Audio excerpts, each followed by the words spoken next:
How's it going, guys? Welcome back to another episode of the Z Garage. And a little over a year ago, I released a rear diff bushing kit for this car. And it worked really well. It was easy to install, but I had one person have an issue with it, and I think it might have been an edge case, but I still wanted to go ahead and redesign it. So you might have noticed it hasn't been on the website for the last month or so. That's because I've been working on this, which is the V2 mount. It's finally done. I've tested it in this car. It's looking really, really good. So these are available for sale right now on the zgarage.net if you're looking for a low-cost replaceable option for your Z31 mount. So let me go ahead and show you guys kind of how this is set up. It's not quite as easy to install, or at least not as straightforward to install as the original, but it is stronger, so I think that's a good trade-off.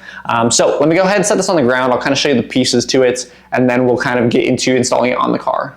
Alright guys, so this is everything you're going to need for your rear diff bushing kit.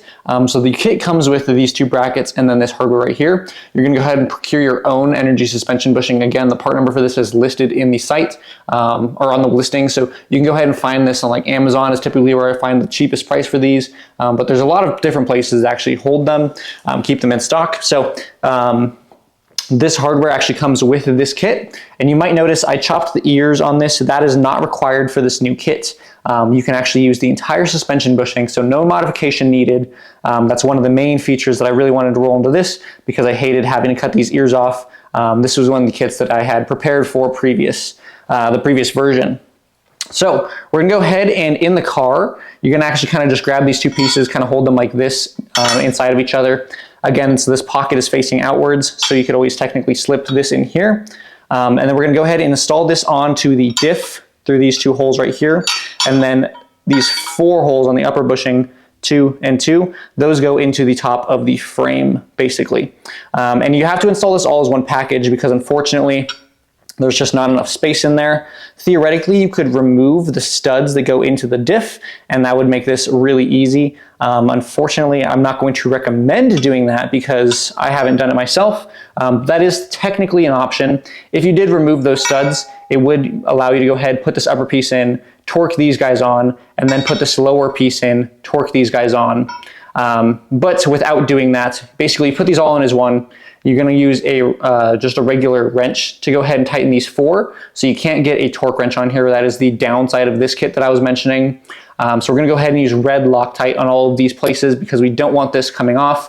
So you're going to go ahead and do your best guess at the torque, but the red Loctite is going to give us a real good secure finish. And then once all that is installed, all of this can be torqued down. Or I would probably leave the diff bracket loose because those are easy to get to. I would go ahead and then install this bushing. It slides in from the front, and then you're going to use the provided hardware from the bushing here.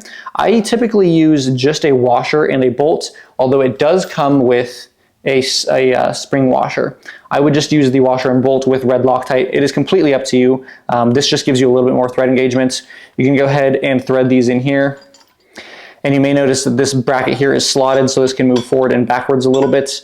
And you're gonna go ahead and use that to then go and install the provided hardware with the kit.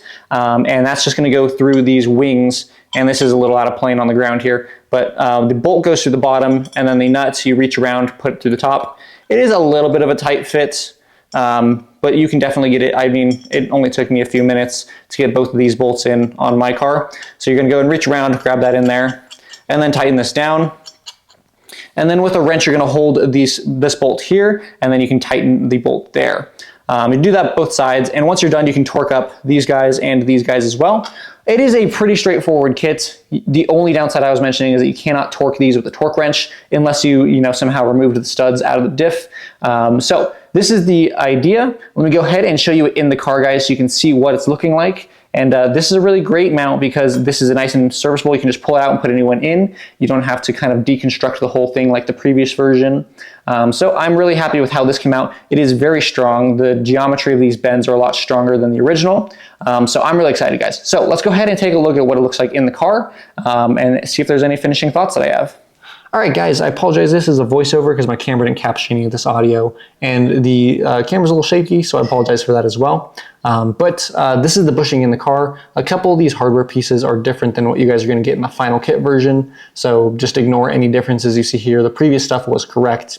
I was going to go ahead and show you guys there's this ground strap that travels through the upper little corner right here, and it connects just to the diff. That is the stock piece. You guys should have it on your car.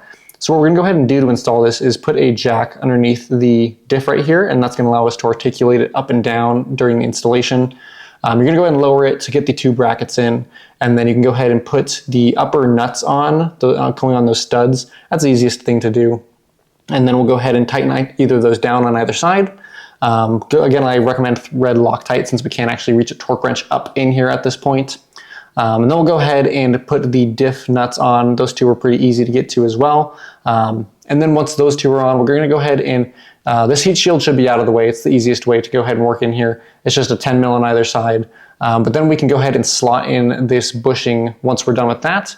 And then get these 2 on the bottom installed. And then we'll go ahead and put the upper 2 on. You can go ahead and just kind of grab the nut and hold it with 2 fingers and then slide it into the side. And then we're gonna go ahead and just tighten from the bottom up. Super easy. It's the hardest part, like I was saying earlier, but it is still, not too difficult. So once you go ahead and get those torqued down, you're pretty much done. Again, I recommend Loctite on all this just to make sure, that none of this vibration can go ahead and loosen any of these up. But that's pretty much it, guys. This is a pretty straightforward process. I know you can't get a torque wrench in all of this, but I still think it came out pretty well. So I'm pretty happy with the design. Guys, if you have any questions or comments, drop them down below. This kit is available right now on theZgarage.net. So go ahead and check it out if you'd like. And I'll see you guys next time.